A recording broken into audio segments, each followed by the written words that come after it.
feeling tough? I'm feeling great. I'm all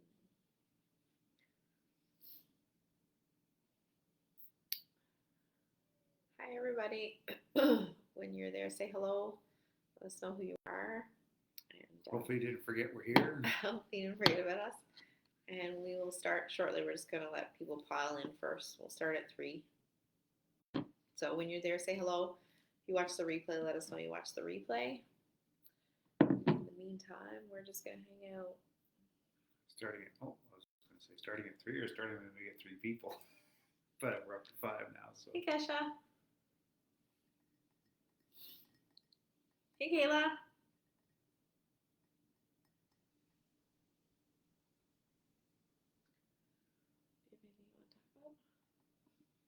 Before we get started. Hey, Tracy. No, just the normal. All right. So the September launch for the 6-week program has started. It officially opened yesterday. We have, I think, 12 spots sold. So there's 28 spots left. Or as a minimum 18 spots left. That's what we talked about, right? Yeah. I know that it's still summer, so a lot of people, generally the first couple of weeks of this launch are generally a little bit slower until people start piling in back into regular routine and getting ready to go back to school, for kids to go back to school and everything. So I expect this week will be a little bit slower, but then after that, September is usually very quick to sell out. So if you are thinking about it, curious about it, want to know more information, don't hesitate to reach out and we'll have a conversation. Outside of that, I don't know if there's anything else. No, it's just we've been away for quite some time. This is our first coffee time since the beginning of July. Yes. And not exactly sure we're having one next week. All depends on where we are. Oh, right, yeah. Yeah, I forgot about that too. Because we're potentially going for a nice little hike in the woods. Okay, so as people are piling in, feel free to say hello. Let us know who you are. It shows we have 6 or 7 people watching, but there's only 3 people who let us know who they are. So don't be shy. Today we're going to talk about how you can be your own worst enemy, keep yourself stuck, and hey, Roseanne, and the reasons why you could potentially doing that and how to get out of your own way. That's what we wanted to talk about today. I'll let you start if you want. Yeah, I can say a few things. So, a lot of experience with this topic.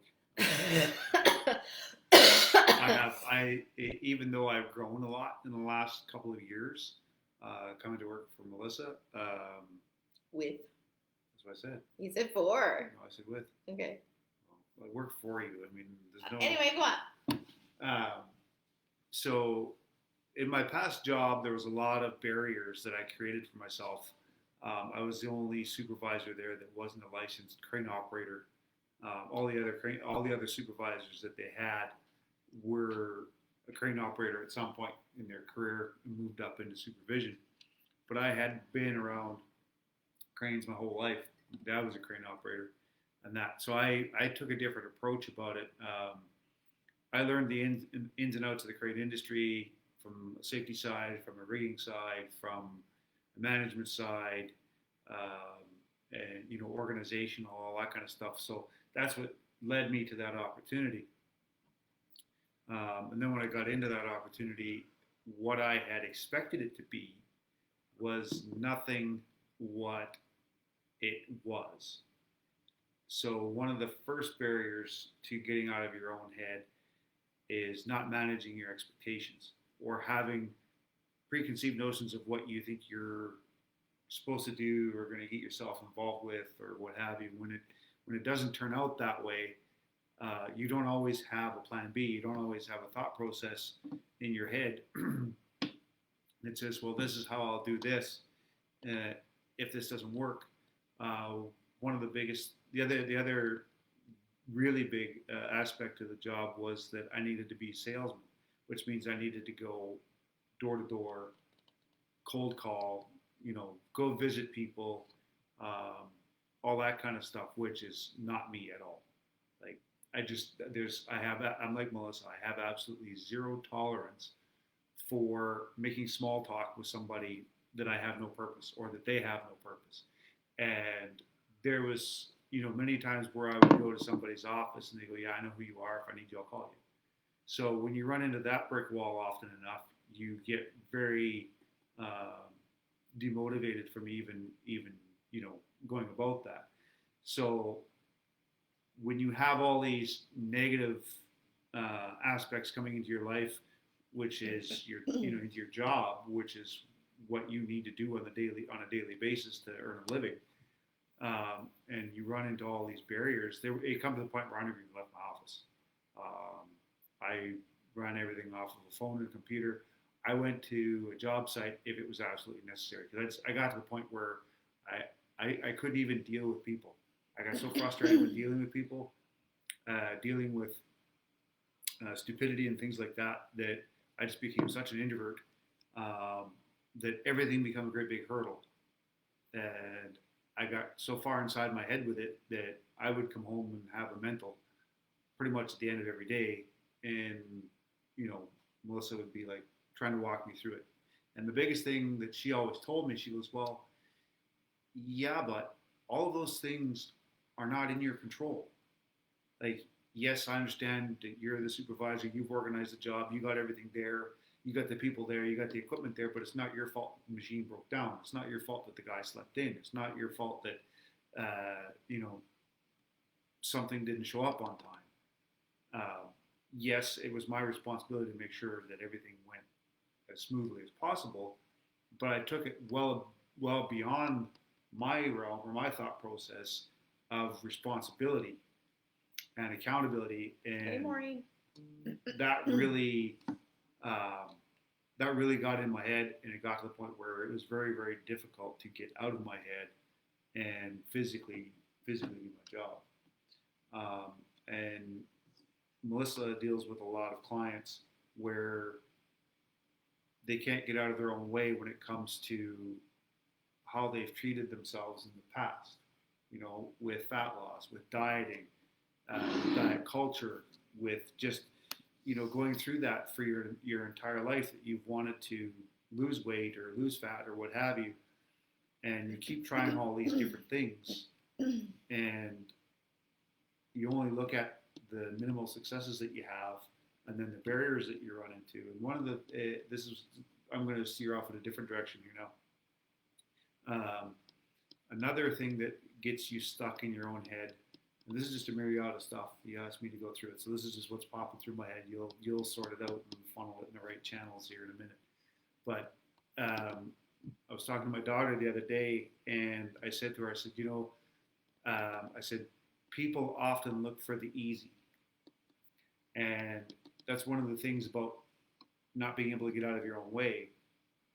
To get out of your own way, you actually have to put in an effort. You have to work. You have to self-reflect and do all these things and understand what the path needs to be. But when you just want to do the easy, you'll do the easy right up to the point where you have to be involved. Once you get involved and work is required, then you stop doing that. That no longer becomes easy. That's no longer a solution for you. So then you go to the next easy and the next easy and the next easy. And as soon as you have to put in any effort, then that's work. That's a change that you got to make. And the other thing that Melissa always laughed at with me is how much I resisted change. And when you have this incessant resistance to change, it's also a very, very limiting factor in getting out of your own way. So I think that's all I can think of right now, that from my personal experience, and just things that I've learned over the last couple of years of working with Melissa, that I can throw out there as some of the things that are from a personal perspective that makes it difficult to get out of your own way. Melissa's more along the lines of understanding what that looks like, how to coach people through it, how to call you out in your own BS, because another thing that when you're in your own way is you're very, very good at making excuses. That's a huge barrier to getting out of your own head, is making excuses. going, it's not my fault. I didn't have control. All those sorts of things. You can make up whatever answer that makes you feel good in the moment to justify what you didn't do to get out of your own way. Fun. Yeah. So can we reiterate what you not the whole stories, but the High point. you said managing your expectations was one, Mhm. resisting change was another, Mhm. coming up with excuses, which also goes back to resisting change, and I think there was another one. What was the other one? Or was there not? Well, there was probably a few more in there. You'd have to replay the tape to Okay, find no, I'm out. not doing that. Okay, so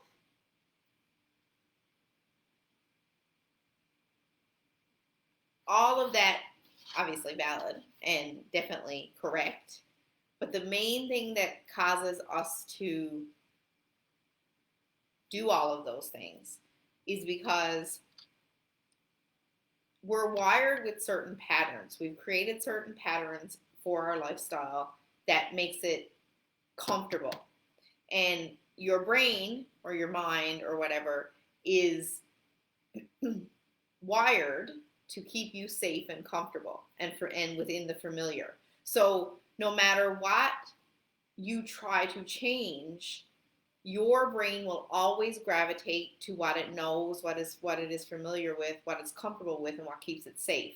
So if it notices any form of threat in the form of change or anything like that, it will still automatically fight the new, even if the new is better for you or aligns with who you want to become, which means that you have to come out fighting. You have to fight yourself consistently to make the changes you want to change. So it's not necessarily, it's not at all that you can't do it, you're not capable, it's not possible for you, this is just not who you are. All those stories we tell ourselves, it's your brain is fighting against the new because it's not comfortable with that new.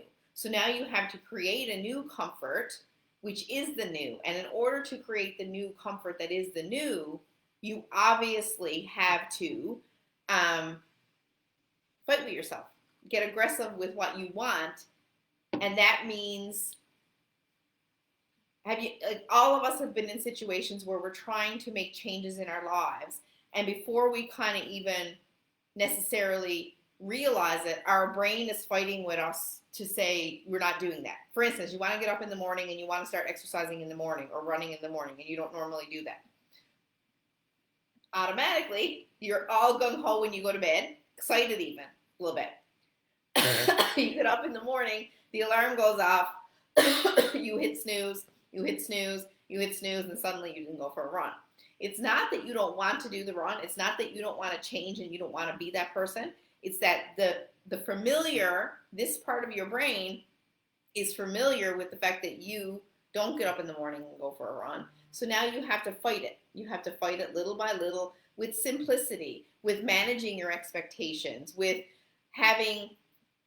less, as Maureen says, with less time seeking the path of less resistance and understanding that every single time you're trying to make a change, there will always be resistance. Mm-hmm. Whenever you're trying to make a change in your life, that especially a significant one, that is not natural for you, there will always be resistance. So it's also about your perception. So your perception coming into something like fat loss or change in lifestyle or whatever is always that, oh, it's going to be easy in a way. We always think that because we think that it's just nutrition and it's just exercise. We don't think about all of the pathways that can come up. And when we start, we're also extremely motivated and extremely excited. We want change. We're looking forward to change. We know we can develop change. But as soon as we come across any form of struggle whatsoever, you, instead of changing your perception to, well, the struggles are inevitable, how am I going to go through them? The thought process is automatically, fuck, this is not for me. This is too hard. This is not who I am. I'm not capable of this. Or you start to question your capabilities. Maybe you don't come right out and say I'm not capable, but you automatically question whether or not you are capable. Instead of looking at it and changing your perception to, there's not a single thing I've ever changed in my life that hasn't been without struggle. Right. And struggle is inevitable on any journey. And I think one of the biggest problems with that initial thought process is that typically you're gung ho. Like when you accept the challenge, you feel like you needed to do it every single day. You got to be in the gym if your goal is fat loss. You got to be in the gym every single day. You got to do so much cardio. You got to restrict your diet. You got to do all these things. Your mind starts to go to town with all of these things that you have to do, and you keep grasping at all these different things because you want to see instant reaction. And that's where you were saying about the fact that you have to manage a change. You have to look at it in small little increments so that you don't become overwhelmed by the change. So you don't go, well, this is not who I am. I can't do this. Right. And that's one of the biggest problems that we've taught ourselves through diet culture is we want this instant gratification. We want to see the results today. We want to get up, do our workout, and get up tomorrow morning and hope that there's 3 pounds gone off the scale, and be pissed off that there isn't. And the other thing is that when we expect that there won't be any resistance, the immediate reaction when there is resistance is automatically to berate and degrade yourself because you should be able to do this. Whereas when you go into a path forward that is aiming to create change, if you come into it with the thought process that there is going to be some resistance, but that if you can manage your goals and keep them small and make things as simple as possible through your process, there will be less resistance, even though the resistance will always come up.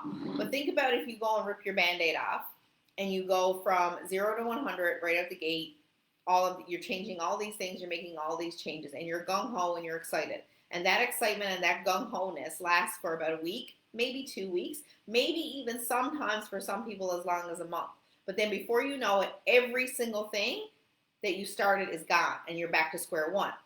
If not worse, because now you have some sort of self-esteem and confidence issue that tells you can't do it. Again, you didn't do it. Again, you didn't do this. Whereas if you rip the Band-Aid off a little bit slower and don't go so gung-ho, maybe you go from a 0 to 5 or 0 to 10, and you keep your goals and keep them set small, and you repeatedly do those things till they get so monotonous and boring that they're just fucking monotonous and boring, you know then that you've hit something that you've actually been consistent with. And there will still, as I said, be resistance because the path is still going to be different. And because the path is different than what you normally do and you're trying to set new habits, there will still be resistance. But at least you're not going to, especially if you have someone in your face like me telling you that, hey, yeah, but this is a pattern, we can beat this, or this is a wall, we can beat this. You're not going to go completely backwards. You're going to continuously be learning and continuously adding on as you go, little bit by little bit by little bit. I would say you could think of it like learning a musical instrument. Like you're not going to be able to play a piano or a guitar or anything the way you hear it on the radio or right. Spotify or whatever you listen to. When you pick up the guitar for the first time and play it, or the piano, like I took piano lessons as a kid, same thing. You have to start with the basics. You have to start,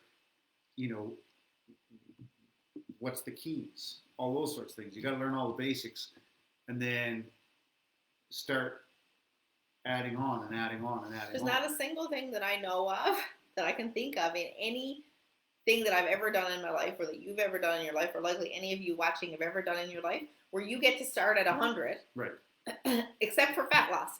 Every single person comes into fat loss and lifestyle change thinking that they need to start at 100, and that 100 is going to get them to instant results tomorrow. Yes, exactly. Instead of, and then before you know it, they're gone backwards and they either have more weight on them when they started, or they're completely defeated and don't want to start. And now they're afraid of starting and yada, yada, yada. Instead of, had you just started, like Kevin said, like you would if you were learning to play the piano, or if you were learning a new language, or whatever the case might be, everybody starts as a beginner. Right. And for some reason, when we go into lifestyle change or fat loss or whatever the goal is, we feel like we need to start advanced. Right, because our brains are programmed to crawl before we walk, walk before we run. Mm-hmm. That's with everything that we do. There's very little that you can come up with in history, in human history, where you can instantly do it to the best of of your ability. And the same thing can be said for you're going along on your journey and everything is tickety-boo, and all of a sudden there's a wall or there's a curveball or there's something thrown at you, injury, illness, vacation,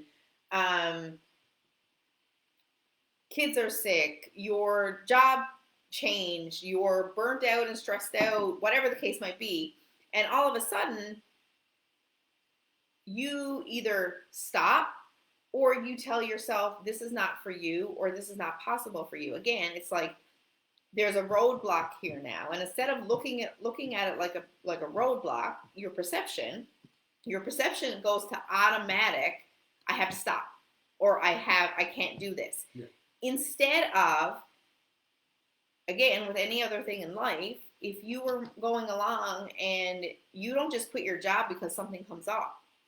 You still go to work and you still do your thing. In most cases, you may need a few days off or whatever, but in most cases, you don't quit your job or quit your life. You keep going and you navigate through and you control the controllable things. Again, in fat loss and in lifestyle change, everybody wants to quit immediately when there's a bump, when there's a curveball. We have to start to change the perception. And the first way to change the perception is understanding how the brain works, which is what I started this with.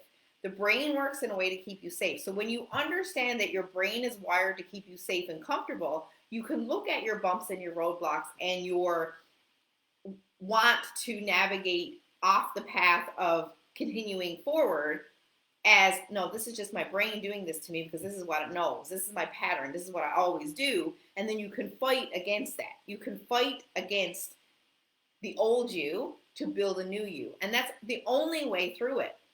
There's no switch. There's no, I just need to jump over the puddle. It's not easy work. The way to change your life, the way to change how you think about things, the way to change your brain's natural tendencies and comfort zone that they're in now that's not serving you, to change those into things that will eventually serve you and become the new familiar. The pathway between those two things is hard and It's long. And anybody who tells you it's not is full of shit. Right. And it's long. Right. And one thing you always say is specifically when you're just starting your journey and you see somebody who's so successful and they've achieved what you wanted, you cannot compare your day one to their, what do you call it? Chapter 1 to their chapter 20. You know, you've got to understand that it doesn't happen overnight. It doesn't always happen overnight. You always hear this thing about overnight success, right? Mm-hmm. But it's not overnight success. I mean, people have worked hard for years and years and years. It only becomes an overnight success when somebody's recognized all that and they've moved them on to the next step. It's also something that's very commonly heard and asked, and I've been asked it numerous times, you know, what's your secret? And when you tell people the actual secret, nobody is impressed by the actual secret because they're looking for this simple, quick fix that's going to get them from 50 pounds overweight to a weight that they want to be at, as an example. And that's the other, perspective. For me, it's the way to get out of your own way is first understanding how the brain and the mindset works. Once you understand that and you take in that concept, actually use your logical brain to process it, and then you say, okay, now my perspective needs to switch, and I need to work on my perspective at every moment, at every given moment. So there's developing self-awareness, which Kevin and I talk about a lot. You have to develop self-awareness to be able to switch your perspective. Because once you know that this is how the brain works, and this is what I do, and this is what I always do, and this is my pattern, the only way to navigate the changes now are to get aggressive. And in order to get aggressive, you have to start getting aggressive with how you talk to yourself, with noticing and naming the things that you do or don't do, your resistance to change, and then building a new perspective of things. Right. The perspective that, mistakes and mishaps and bumps and struggles are going to happen on any journey. On any journey to any change, there is always going to be struggle. You cannot expect to hit the highs if you also haven't had to navigate some of the lows. Yeah? Okay. one of the things that you kind of touched on a little bit there that maybe you should emphasize is your self-talk and how detrimental that is. Sorry. I'm just getting over being sick. So sometimes I get a tickle in my throat. That's why I'm pausing. So when you understand the process and how change happens, and you understand that the majority of it happens up here, and even if you don't want to admit it, the majority of your change, your lasting sustainable change happens up here. Once you understand that and you're willing to accept it, the way that you navigate the change, and when I say getting aggressive with yourself, it basically means noticing how you talk to yourself internally. So you can't continuously berate and what's the other word I'm looking for? Be judging and all of those things with yourself and expect change to happen.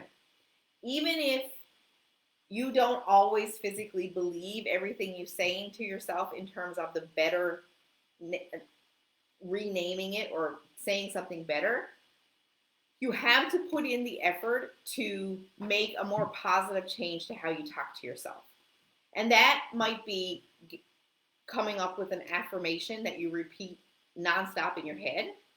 It might be as simple as noticing the things you're saying and noticing that they're not that nice and trying to start renaming it in a way whereby you're becoming not necessarily this super positive language, but maybe more neutral. It might also be stopping and asking yourself, would I say this to my best friend? I was just going to go there. And if you wouldn't say it to your best friend, then why are you saying it to yourself? Because technically speaking, you owe it to yourself to be nice to you, to believe in yourself. Exactly. You're both, like you say, your best friend. You're both human beings. You both have should have the same level of thought, care, love, and respect. So why do you feel that it's okay for you to completely self-deprecate yourself and destroy yourself internally, physically and mentally, if you wouldn't do it to somebody else? Exactly. And if you sit back and you logically, again, assess and ask yourself and be aware, if you ask yourself, do I expect that this language would ever move me forward in any capacity? The answer to that question, if you're being really negative and berating yourself, is no. So, and there's a thing that people have for some reason. They think that when they start to make those changes, that all of a sudden the mindset switches. And the mindset is never negative anymore, and it's always positive, and you don't end up down the rabbit hole, and yada, yada. And that's false. So I will automatically say, and I want to point out, that just because you start that work on yourself doesn't mean that your mindset is always positive. It doesn't mean that you're always uplifted. It doesn't mean that you never talk negatively to yourself. What it does mean is that the more and more work you put in on it, the less time you spend in the rabbit hole. So the less time you allow yourself to spend in the rabbit hole. That doesn't mean you can't feel your feelings. It doesn't mean you can't be negative sometimes. It doesn't mean you can't have shitty days. But what it does mean is that you're more aware and you're more able to assess why these things happen, and you're better able to pull yourself out of that rabbit hole than you are now. So right now, a lot of people who berate and talk to themselves very negatively and are really not that nice to themselves spend a lot of time in a rabbit hole when they fuck up or have a perceived fuck up, when there's any form of struggle, when they can't show up as 100% like they're used to, when they're whatever the case might be, and they feel like they're failing themselves in some way, even if the thing going on is not something that they can control. So as Kevin was talking about when he was talking about his past job, and how he would come home and he would talk about all these things, and he would talk about himself like he was completely fucking up, when technically speaking, all of the things he was talking about were well beyond his control.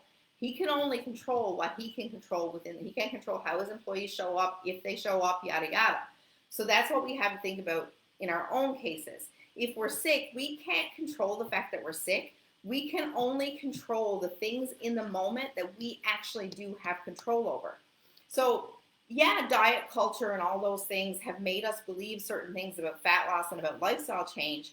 But the truth of the matter is, we don't use what goes on. We don't use our logical brain to assess if that is even something that is remotely acceptable or possible. Right. Because there's not a single person on this planet who's perfect. There's not a single person on this planet who doesn't have curveballs thrown at them, doesn't get sick, doesn't have injuries, doesn't have illnesses, doesn't have kids who get sick, doesn't have job changes or job curveballs thrown at them, or parents who get sick, or whatever, that we don't all have to assess, I can't show up at 100%, but maybe I can show up at 50. Right. Or 30, or whatever the case might be. Right. And you touched on making mistakes and failure and feeling like a failure. One of the other biggest emotions that goes along with feeling like a failure is embarrassment. If somebody finds out that I failed, or if my mentor finds out that I failed, or if my parents or somebody that I really look up to finds out that I failed, well then to me, it's a complete embarrassment, because I should be better than that. But the thing of it is, if you haven't allowed yourself or given you the grace to fail, you can't learn, you can't improve. And if you continue to berate yourself and fill your head full of negative self-talk, that's a continuous barrier to improving, and again puts you back down that rabbit hole. Right. And I've recently read 2 books by Brené Brown where she talks about shame, because she's obviously, as we all know, I don't know how many of you know or follow her, but she's a shame researcher. That's what she does for a living. And what Kevin's talking about with embarrassment there just brought that back to me in a recent book that I read of hers, where she talks about the fact that the embarrassment and the fear of failure is actually fear of being shamed, or fear of a feeling shame. We don't like that feeling. And when we set such huge expectations for ourselves, or such higher standards for ourselves, that they may be achievable down the road, but they're not going to be achievable tomorrow. And then we go into these things without expecting, with expectations that there won't be any bumps or anything along the road. The minute that there is one, we feel shame for that, because we should have been able to control it, or we should have been able to prevent this from happening, or we should know how to get over this, or, oh, fuck, I got to stop again, and this is what I told myself I wouldn't do, or whatever. There's never going to be any time in life where you go at anything where you're not going to be hit with something. Sometimes it could be something like super hardcore that you're hit with, and sometimes it could be maybe a little bit simpler that you're hit with, but you're still going to have to learn how to navigate the storm. The only way you can achieve your higher standard, take your power back, and is to learn how to navigate these storms, how to work through these storms, how to control the controllables. And one of the other things that I'm noticing more and more and more, and is becoming more and more obvious to me as I go deeper and deeper into coaching, especially I'm noticing a lot lately, is that we have forgotten that we have the power to choose. So your power lies in your ability to choose. Your power doesn't lie in expectations of rules and do this and don't do that. Your power lies in your ability to navigate the storm, or to navigate the day-to-day living, and through trial and error, and maybe some coaching if you're a client of mine, and some pushing and some tweaking and some, hey, have you ever considered that this is your pattern? Or have you ever considered that your brain is wired this way because this is what you've taught it, and now we need to change it and wire it this way because this is what you're after? And in every scenario, though, you have choice. There's power of choice there. And we've forgotten, and this is why we've given our power away, we've forgotten that we have that ability to choose. We've forgotten that we have the ability to choose a donut or say no to the donut. We have the ability to say no to the drinks on the weekend or drink on the weekend. We have the ability to let the weekends be willy-nilly and show up for nothing, or the ability to make a choice and change things. we have the ability to, if our husbands or partners are ordering takeout, we can say no, we don't want it, or we can say yes, we do. But the choice is always ours. The problem that we're having is that we're blaming and naming or giving our power away to all these other things, whether that's our husbands, whether that's our kids, whether that's our wives, whether that's our weekends, drinks, other people, job, it doesn't matter, but we've given all of our power away and we act like we're a victim and that we don't have the power to choose. Right, and I think one of the biggest contraventions to choice is consequence. So when you don't identify the consequence of choice, or whether or not you're willing to accept the consequence of choice, then you're not willing to make the choice. Right. So that's where that also comes into the self-limiting beliefs and things like that, where when you have that negative mindset, you don't necessarily want to accept the consequence. So when you talk about some, like you were just talking about, well, letting the weekend go for shit, or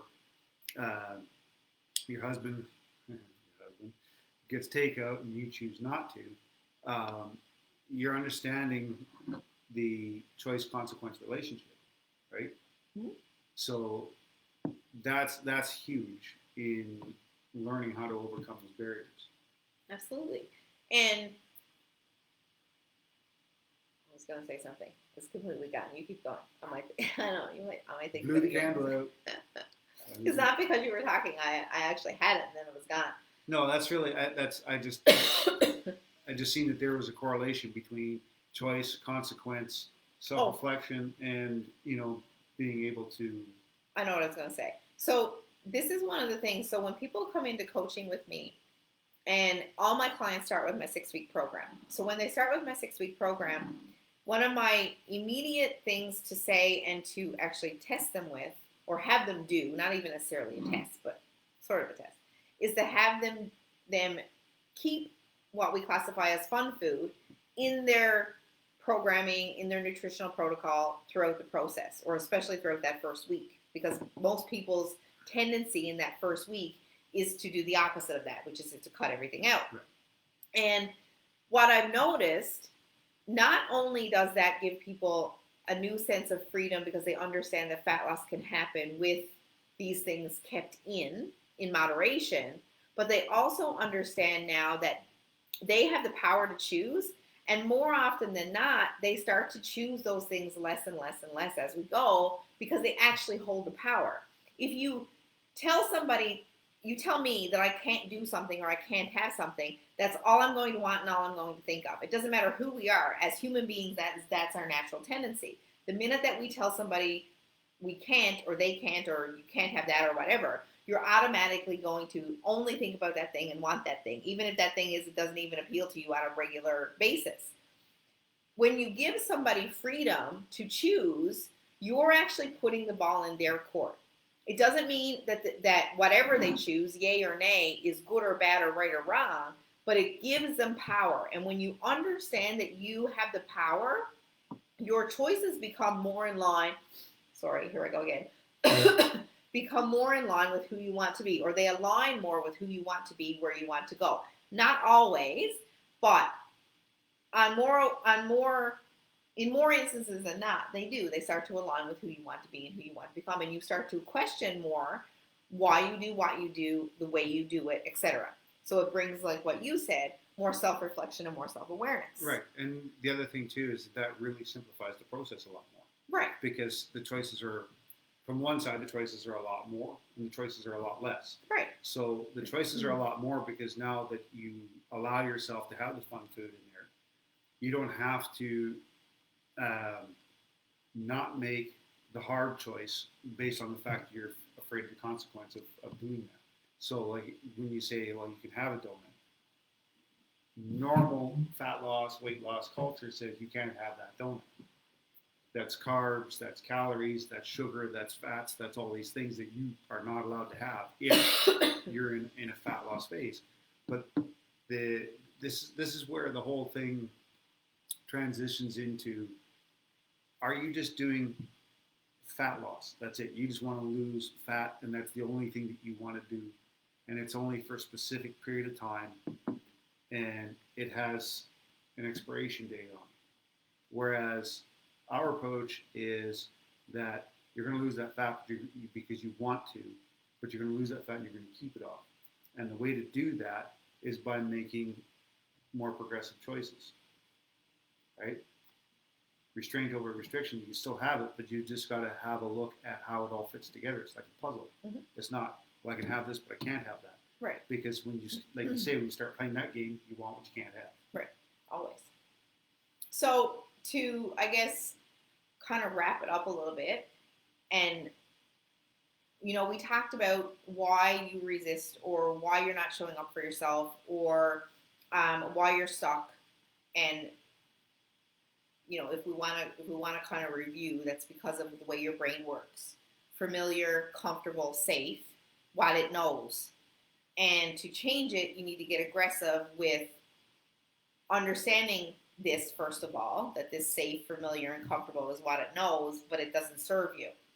So you have to be willing to take the steps, change your perspective to and become more self-aware, to get aggressive with the fact that here's what I want new, and I know my brain is going to resist it, but I can build the newness because I've built this, but it's going to take time, and understanding that there's going to be struggles and bumps and yada yada. How do you go about doing that would be the steps that Kevin and I've just kind of covered. Would be managing your expectations, setting realistic goals, being aware of how you talk to yourself, and changing and renaming, and I'll say, notice, name, reframe is what I usually use. So you want to notice the language that you use. You want to name it, as in, this is not what I want to do, for instance, as an example. And then you want to reframe it. It doesn't have to be super positive. You don't have to be a super bubbly person if that's not what you are, but it should be changed. It has to be realistic. To more neutral talk. Notice what you resist. Why are you resisting it? Is this a pattern of yours? Again, developing self-awareness, having the ability to ask yourself why, and not on, I'll say, it's like resisting. You're resisting asking yourself why because you're afraid of what the answer is. I see this often too. That's true. So if you really, really want change, you have to be able to lean into discomfort. You have to understand that the discomfort that you feel is leading you somewhere important, and there's a reason for that discomfort. And what I'm not talking about, like, obviously discomfort that's you should be scared of. I'm talking about, you know, changing yourself is going to be uncomfortable. Changing your thought process is going to be uncomfortable. If you're stuck and you don't understand why, it is almost always because of something that is going on up here. And so noticing, naming, reframing, changing your perspective. It's understanding that things are going to be uncomfortable. If you want change and you want lasting change, it's going to be fucking hard and it's going to be uncomfortable, and you have to accept that it's going to take time. And what else did we say? Well, that's a big one. It's going to take time. Yeah. And what else? I think that's more or less all we covered. Yeah, that's wrapping it up in a nutshell. Otherwise, we're just going to blow it. But the other thing that I'll challenge, and I do this with my clients all the time, in my 6-week and in my longer term coaching. The challenge is always to notice when there's something that's, you have a choice to make. And technically speaking, in your brain, you know which choice will align more with your goals and which choice is your safe, comfortable choice. What I always challenge my clients to do is to take 5 minutes and question the choice you're about to make. And does it align with your goals? Or is it something that doesn't align with your goals? And are you going to be disappointed later? Are you going to go to bed disappointed tonight? Or are you going to go to bed happy and feeling accomplished because you showed up for yourself? Make some, you don't have to make all, but make some harder choices in the moment.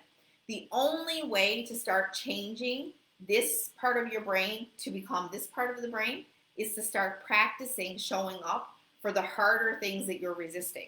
So when you notice that discomfort is there when you're about to make a choice, challenge yourself to make the harder choice in the moment. That's how you practice building self-trust, building self-esteem, building self-belief, building self-confidence. all of that is how you change to become more, to make your brain more comfortable and familiar with this part of the part that you want it to be more comfortable and familiar with. Does that make sense? Yeah. Yeah. Okay. And the only other thing I want to add to all of that is give yourself the grace to fail Mm-hmm. because you're going to. That's a good one. That's inevitable. Yeah. And then that's where the self-reflection comes in. Okay, I failed. Why? How? What is it that I did or didn't do?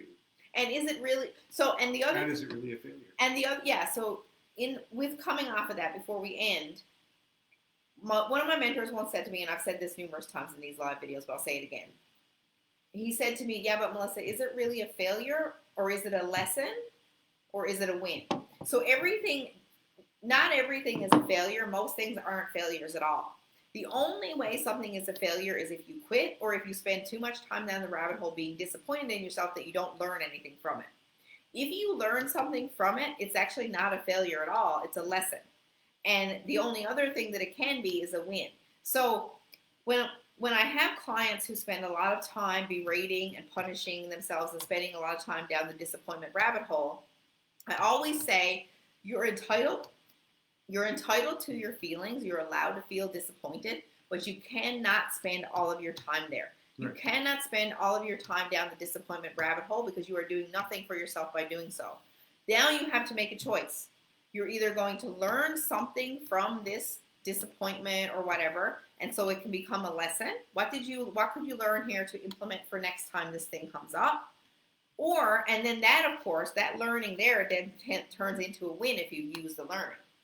Or you stay down the disappointment rabbit hole and it ends up that if you stay down the disappointment rabbit hole long enough, you will fail because you'll quit. Yeah. So you only have two choices, but things don't have to be looked at as a failure just because there's a bump in the road or there's a struggle or you perceivedly, is that a word? I don't think so, but we'll use it, perceivedly fucked up. It's just that we're all going to fuck up at some point. We're all going to have struggles. We can use those struggles again, change your perspective. What can I learn from this so that I can implement this next time that this particular thing comes up? That's it. That's all. That's all we got. That's all I got. Okay. Thanks for signing on. It was nice to see so many, I was going to say faces, but names that we know and some that we don't know. We will let you know if we're going to be live next week because it depends on where we are. And outside of that, if not next week, though, we will be live the week after for sure. For sure. Okay. Have a super great day. Thanks for signing on. If you watch the replay, let us know. And if we helped in any way, or if you want to leave us some feedback, or if you have questions or topics for any other live videos that we do, please feel free to let us know. And yeah, that's about it. That's it. Okay. Have a good day. Bye.